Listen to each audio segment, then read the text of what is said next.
নমস্কাৰ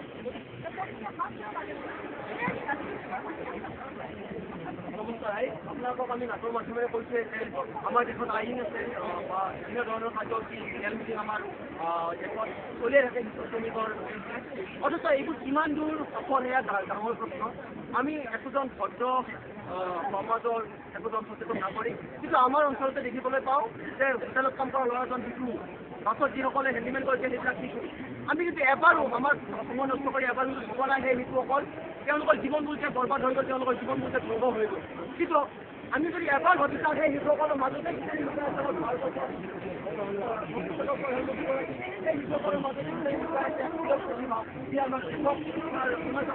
ভাল পথলৈ আগুৱাই নিব পাৰে। আৰু এইটো আহিব উচিত যে শিশুসকলে জনগোষ্ঠীৰ অধিকাৰ, তেওঁলোকক খেলিবলৈ দিয়া, তেওঁলোকক ফুৰিবলৈ দিয়া, তেওঁলোকক পঢ়িবলৈ দিয়া, সেইটো তেওঁলোকৰ অধিকাৰ। তাৰ পৰা আমি জন্তুৰ দৰেকে তেওঁলোকক টানি আনিছোঁ, তেওঁলোকৰ অধিকাৰৰ পৰা আমি বঞ্চিত কৰিছোঁ।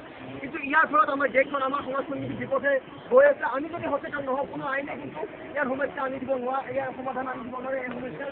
গতিকে অকণমান ভাবিব হ'ল যে শিশুসকলক আমি বিপথে পৰিচালিত কৰি এই শিশুসকলক আমি এই দাসলৈ ঠেলি দি আমি এখন ছাত্ৰ সমাজ কেনেকৈ গঢ়িম।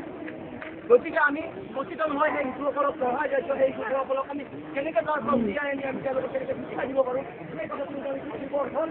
আৰু আমি এই কামখিনি কৰোঁ, কিন্তু আমি সফল হওঁ।